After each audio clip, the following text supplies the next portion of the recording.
Hello, hello, and welcome to Small Business Chat. It's wonderful to see you again, and we have Karen and Casey with us joining us today. Today's show that we're talking about, we think it's a really important one. It's about women and finance. Now, we're hearing a lot of news reports at the moment that could perhaps making us feel a little bit more anxious at the moment. And as businesses, it's our role. We have to prepare for the ups and downs of financial sort of upheavals or what might be happening, and we will have been preparing in our business, hopefully thinking about diversifying, but there could be one more step that we're thinking about or we're not thinking about, and that's something that we want to talk about, particularly if we're women, because we are faced with an imbalance at the moment in terms of how women are supported, how they're able to manage their finances. So we wanted to make sure that we gave you some expert opinion and help you guide you through this moment that we're all dealing with.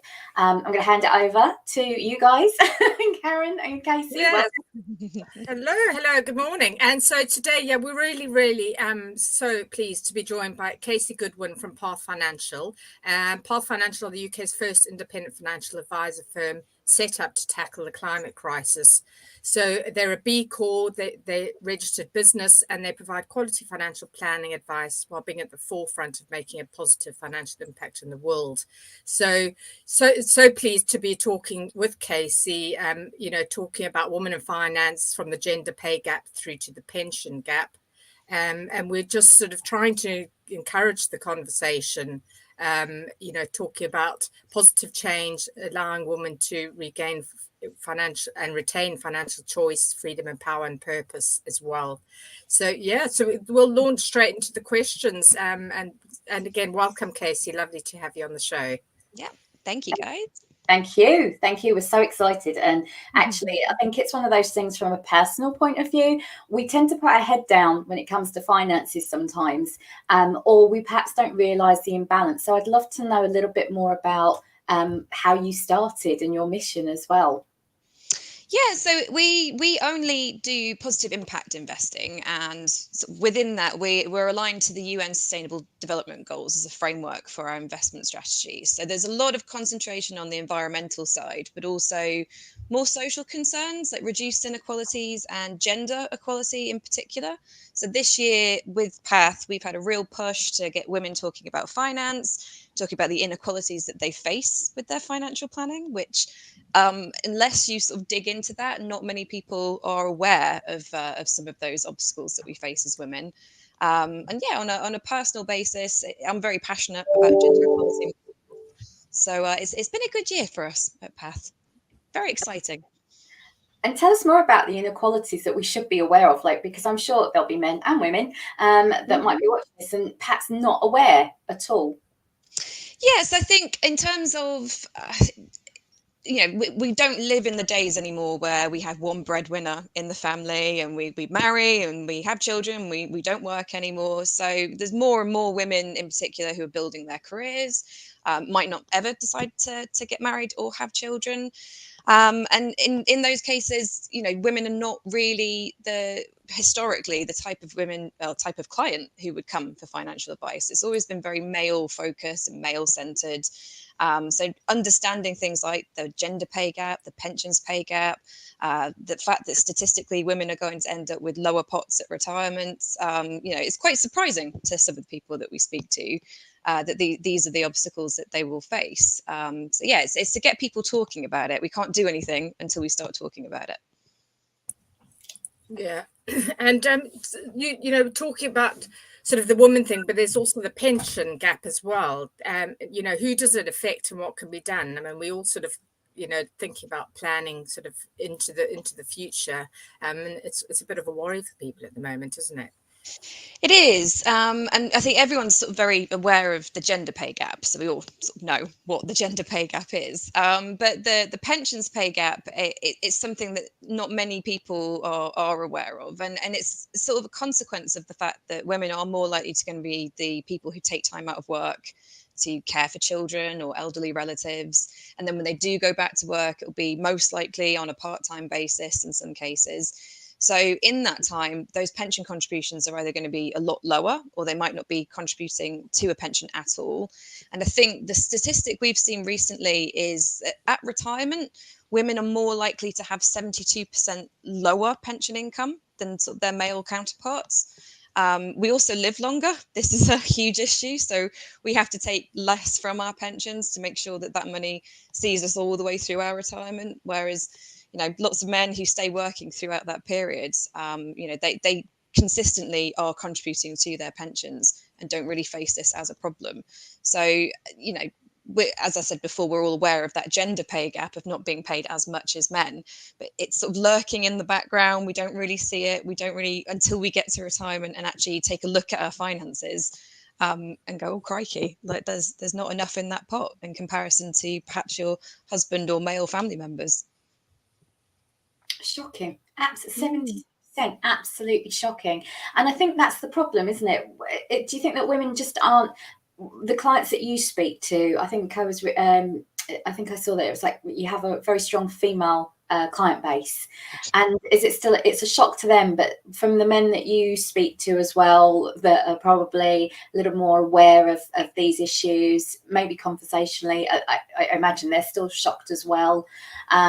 For both the pay gap, I still find people are shocked about the gender pay gap, let alone something now new with the pension pay gap. But you feel like there's a lot of work to do. So you were at the Wealth Festival, Women of Women of Wealth? Women of the World in South Bank Centre in March this year, which was that was amazing, because it was so many different women from different walks of life, young, old. So we're talking to girls who might be 16, 17, all the way up to women who are retired, just about the different stages in their life where financial planning, I think lots of people think, oh, financial planning, that's about retirement, don't need to think about it. And it's like, well, no, you're becoming a success yourself now. You may have left university, got your first job, set up your own business. You need to start investing in yourself a lot younger than you think you have to. So we had some really interesting conversations about that, which is fantastic. And particularly with what we do with positive impact investing, we find that a lot of our female clients, they're not just driven by environmental concerns. It is those social concerns like access to healthcare, education, gender equality, that brings them to us in the first place. So it's fantastic. Amazing. What an amazing time to launch sort of this conversation starter, like to get people starting to talk about this, realizing what the issues are, and then really how they can work with someone like you to buffer that, make sure it's easier for them along the way. And I don't know about you guys, but when I'm reading the news, it might be easier to, there's so many priorities that people have to go through. And Casey, would you say it's more important for people to speak to you now, and what would you recommend? So I think it's a lot of people are a bit nervous about taking financial advice. It can be seen very intimidating, and it's not. And there are ways that we can make it. I wouldn't necessarily go as far as saying fun, because there are unfortunately some boring bits that we have to do. But just even getting the conversation started. In particular, right now, markets are a bit low. We're all worried about the cost of living crisis, and it's about investing in yourself and small amounts that can build up over time. Particularly right now in the cost of living crisis, it might be a bit difficult to go, well, should I contribute more to my pension? Should I actually start building up an emergency savings pot? And that's where we can kind of come in, and we can explore things like cash flow modeling to show you a long-term projection of the impact those small changes that you make now that could have on your future financial independence, really. Amazing. Oh, it's really important, I think, to get those steps in place. So easy to overlook it, and then next thing you know, years have gone past. So it's, to do it straight away. And I think it's amazing you're speaking to sort of like young people, like you say, from 16 all the way up. Yep. I wish someone had told us that. I really do. Extra help at school. I really do. It's not covered at school. So it's more, we went into that festival with the idea of let's plant the seed. So if you start talking about it now when people are young and you plant that seed, and if that means that a handful of those girls that we spoke to will sort of carry that message through when they get their first jobs, when they finish university, when they, you know, sort of move through their careers. And just from us saying at the very beginning what they should pay attention to, it gives them, you know, stronger financial independence in future. That was really our mission this year. Amazing. I think as well, you know, just there's so many, you know, women setting up small businesses these days. I mean, I don't know what the stats are compared to males, but it just seems to be more and more females, or maybe they're just the ones that, you know, I attract to my business. But you know, even some starting young, but I'm finding a lot as well sort of go through the whole employment process, and then they kind of get to, maybe it's their sort of midlife crisis, I don't know, or just get fed up of sort of, you know, the work, and they want more work-life balance. They want to follow their passions, and they just go, well, you know, I'm leaving now. I'm going to start my own business. I'm going to follow my passion, and there's so many of it. But a lot of them just don't sort of think about the financial aspect. I don't think you kind of you launch into the business, you know, and you're just kind of trying to struggle and get things ticking over and get in those clients, but you've got to be so many things in your business. You know, you've got to be your, you know, the accountant, the business advisor, the marketeer, the salesperson, and so on. So I think that this is probably, you know, what sort of, sorry, say again. I was saying there's nobody else looking out for you other than you in that situation. And I've actually very recently had a lovely conversation with one of our clients who is doing just that. She's done sort of her whole career, and she's like, now I'm setting up my own business. And her rationale for it was, well, I trust myself and I know I can do this, so I'm going to do it for me. And the conversation we were having is, as much as, you know, she's heading up this business on her own, is taking care of yourself as well. So we had a conversation around making pension contributions from her business, particularly because she's in a limited company structure, and there are lots of advantages to doing that. But, you know, auto enrollment pension contributions are not a thing if you're self-employed or if you run your own business. It's all on you to look after your future financial freedom. And we had a brilliant chat about it, and she, you know, hopefully is sort of feeling more confident and understanding why it's important that some of her profits maybe get redirected to her pension, rather than, but as you said, when you're setting a small business up, it can be so chaotic, and you have to wear all these hats and do all these different jobs. And yeah, I think speaking with us, it's a time to just take stock, figure out a plan. We can go through cash flow modeling with our clients to show them the wider picture. So I think sometimes people get very focused on, I need to make this a success. It's like, yes, but you also need to look after you as well.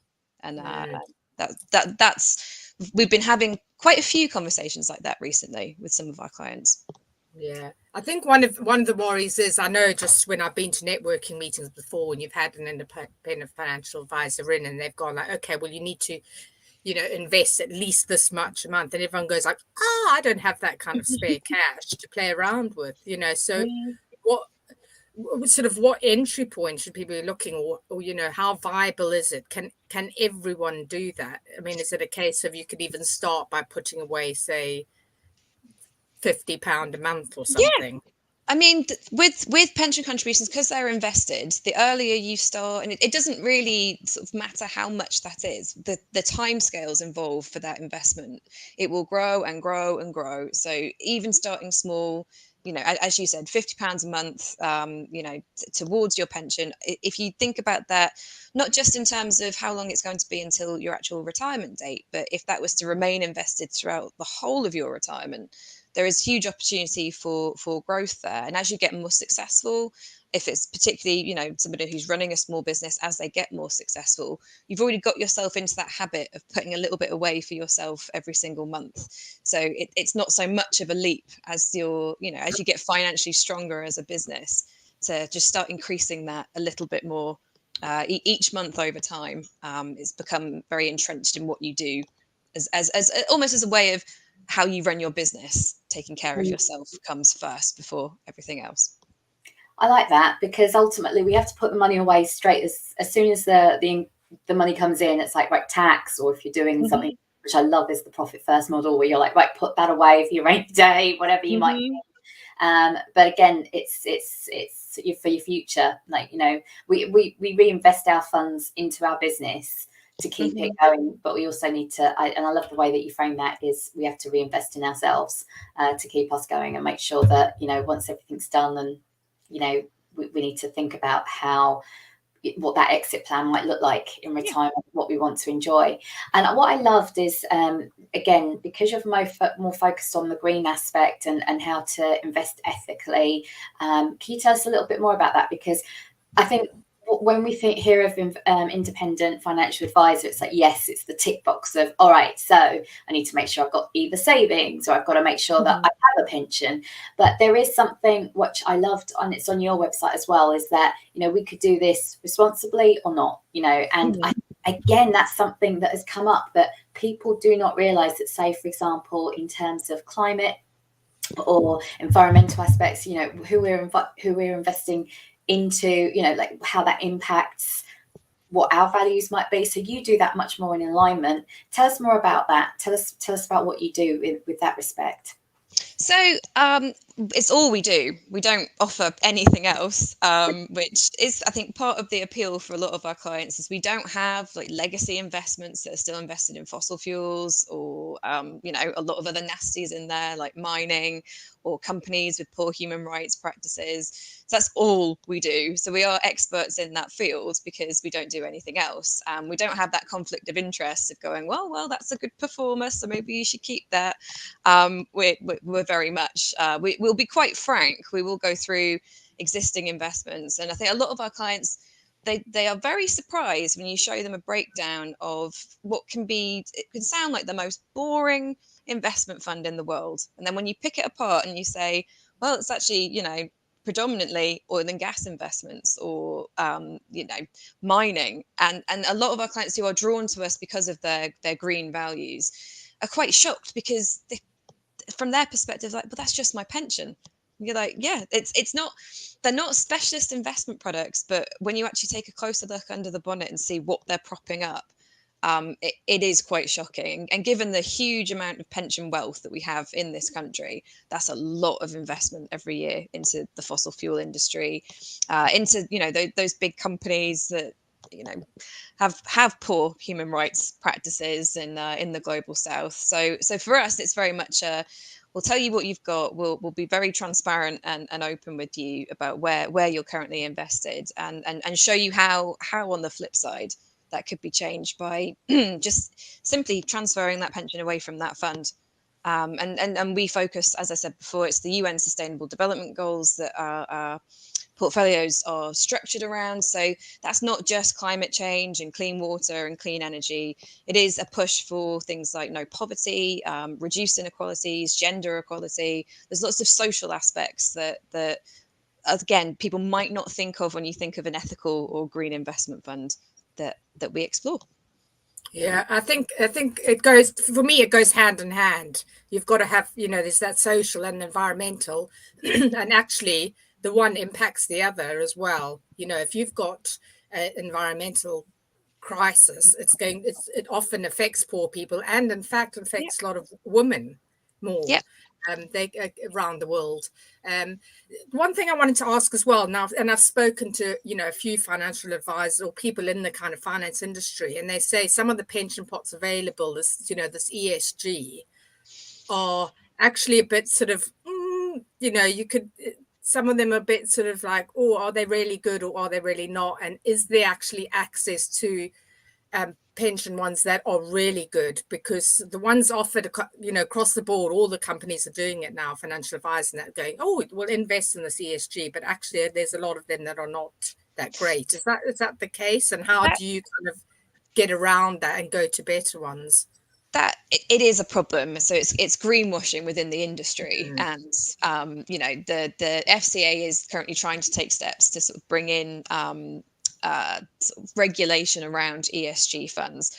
And you know, without naming names, having reviewed some of those funds, it is almost like you stick the label ESG on it and say to people that's what it is. But I think, again, that's where we come in. Because we don't do anything else, we can actually dedicate our time to picking apart those types of investments and actually looking under the hood of what that is and going, really? I don't think this is as green and as ethical as you think it might be. And we have had those conversations with individuals who've self-selected those types of investments, and we've had to sort of say, well, it's not as ethical as you think it might be. You know, it is rife within the industry. You know, positive impact, the type of investment that we do, goes beyond ESG. It's searching actively for solutions rather than just excluding a bunch of nasties from a portfolio. So because we have that level of expertise, you know, it's something that we will do on every fund. If just because it says green or ethical or ESG on the label, it might not be the case. So we will properly look into that and put people's minds at ease that they're in the right fund to meet their values, or make a recommendation for something that actually meets those values if that's appropriate for them.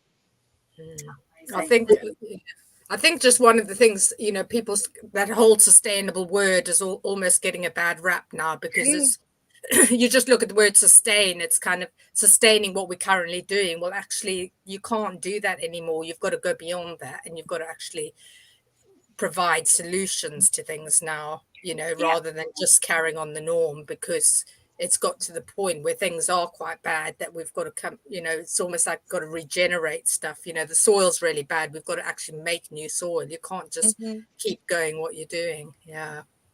Yeah, I mean, that's very much like ESG likes to exclude. So we don't invest in this. And it's like, well, but we do need to invest in something else, and that's where our strategy differs, in the sense that we're seeking those solutions. We're looking for climate solutions. We're looking for ways to reduce inequalities, as opposed to just sort of going, oh, we just won't invest in it.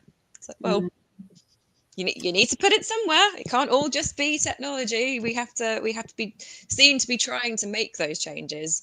But yeah, it's a big challenge, but that's part of what we do and why we're here. And I think that's what's so lovely about speaking to an independent financial advisor like yourself, who and your team.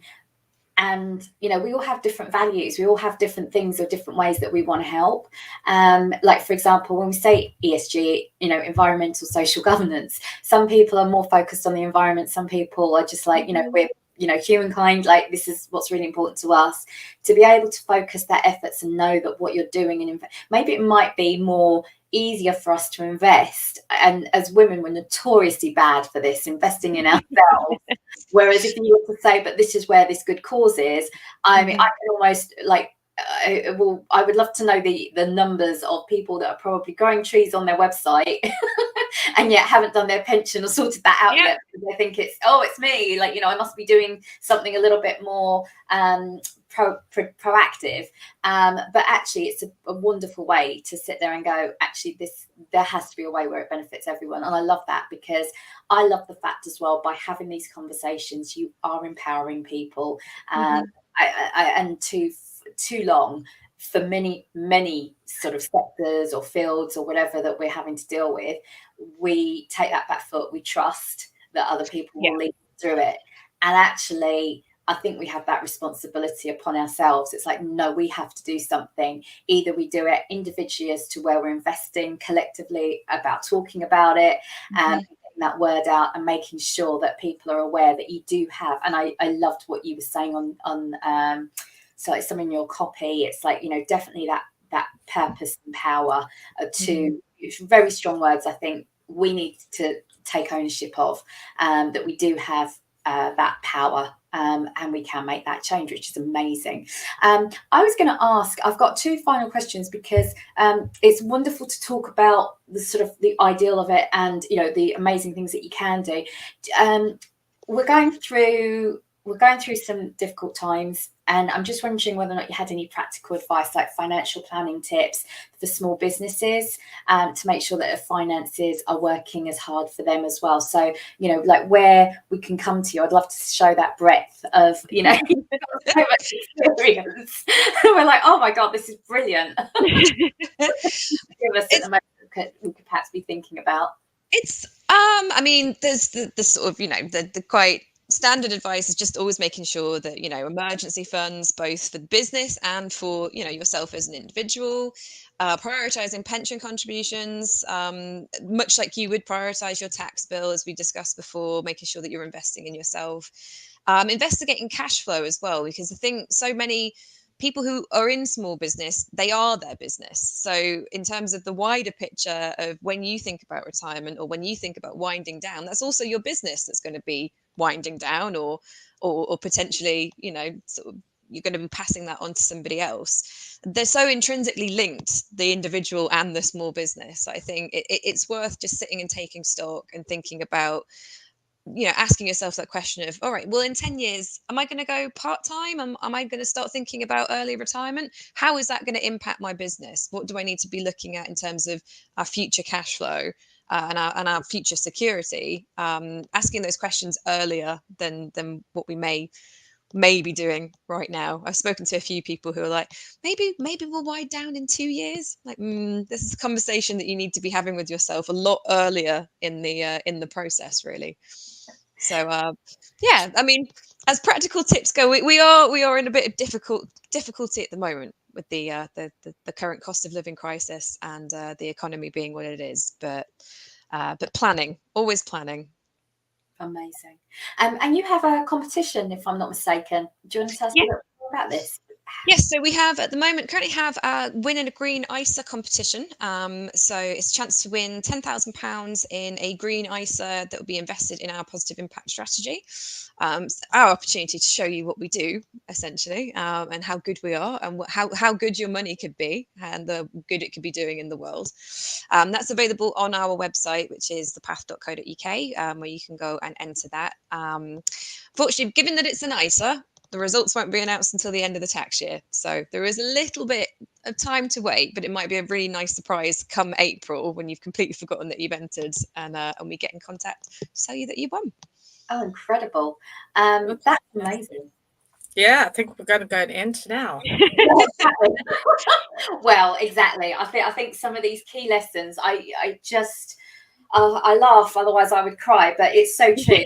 Sort of like 10 years has flown by in the business, and Karen, you must have had the exact same thing, where you're sitting there thinking, right, I'm just trying to make this work, and there's such a problem solving sort of issue running a business of how to make things work, how to set things up, and you're constantly evolving, constantly changing, that you just don't realize how quickly time flies by. So I think it's one of those things that, I was very lucky. I had an amazing sort of accountant. Thanks, Alan. Aspire. I will put my, take my hat off to them every time. It's like, right, have you thought about this? Have you thought about that? Mm-hmm. But you do need to speak to an independent financial advisor, absolutely, because and your accountant should be nudging you that way. But honestly, it's one of the saving things to do in sense of making sure you're prepared. I had to learn the hard way. I was like learning. What do you mean 3 to 6 months? Like, as in a savings pot, or for the business and for yourself, and then even longer. And so as we were learning, it's so much easier to speak to somebody straight away to know what those goals are when you're setting up. So this has been fascinating. And I love the fact that we're covering off trying to do good, but also greenwashing is out there in every industry. Yeah, and a lot of them are offering that as well. Yeah. And there was just something that you mentioned earlier, Chris, I just wanted to quickly pick up on before we head off. A lot of people like saying, oh, well, I'm supporting this cause and I'm supporting that, and I'm for every client or whatever, I donate such and such, or I plant a tree or something like that. And it just suddenly came to me as an idea. Well, actually, if instead you're investing a lot of that money in one of these type of pensions, okay, it is helping yourself and your business, but it's also having an impact on whatever you're investing in.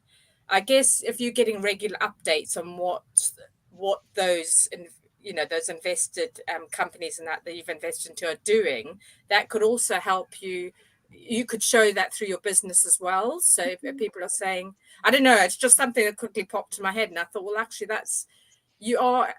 while you're trying to keep your own business going and your future and helping more people through your business, you're having that impact as well. I'm just I don't know what you guys' thoughts are. It's the stories that kind of are linked behind some of the holdings that we have. I mean, I think Chris, you mentioned before about, oh, I've planted this many trees on my website, and you're like, well, that's great. We need trees. Like, I'm not trying to say we don't need trees. Yeah, I love trees. I'm a big tree fan. Yeah, But doing more for me. That's great. I love that. I know. I was like, I'm hats off. I think, you know, some of you know, the things that we kind of invest in, like the like individual companies, when we put those like impact case studies that we do in clients' annual review pack. So it's like, this is what your money's been doing this year. It's been helping, you know, I think developing, you know, furiously trying to think off the top of my head some of them, but in like the healthcare space, it's understanding like, oh, okay, so my pension this year has helped further research into glaucoma and has helped actually prevent a number of individuals who might have been struggling with a certain medical condition actually get access to the medical support that they need, has funded that research for something that's so horrific and horrible and shouldn't happen to anybody, all the way up to the more environmental side, where it's not always just I've invested in a wind turbine or a company that makes wind turbines. There's you know, lots of lovely, interesting little bits in there, like reverse vending machines that instead of giving out plastic bottles, you put plastic bottles in and it gives you money back. Those little stories have so much more impact than just, yeah, we save some trees. I think that's, I Well, think you've donated £5 to this or that.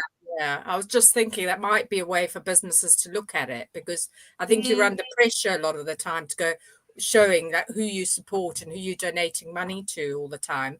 And it's little bits here and there when you can do it.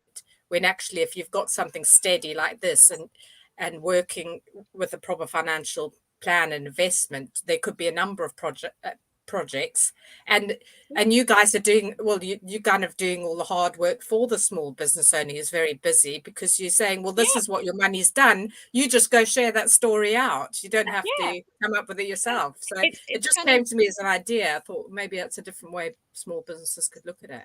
Yeah, it's lovely and simple. And when you say to people, it's like, well, this is the impact you could have. All you need to do is switch your pension.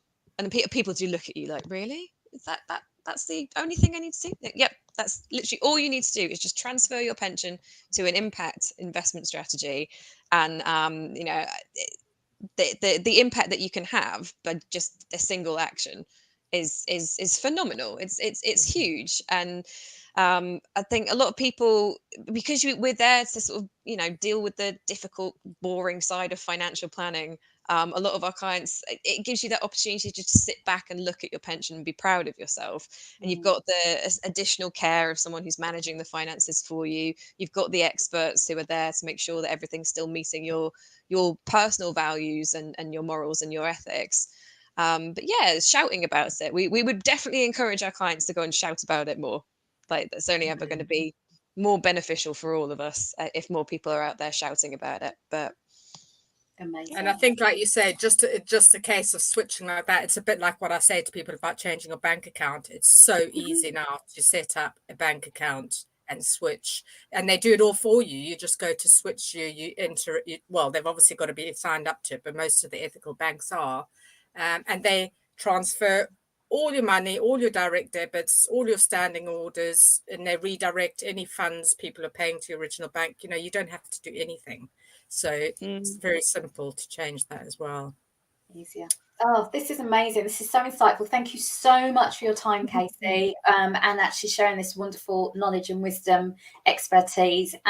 Do get in touch. We put the details for the Path and Casey in the show notes. So please do, if you're wanting to see what switches you can make, how much of an impact that you can make, please do get in touch. And don't forget to check out that website for that competition. I think I'm going to be doing that straight away. So thank you so much, and we will see you for another small business chat soon. Take care. Bye-bye. And don't forget as well,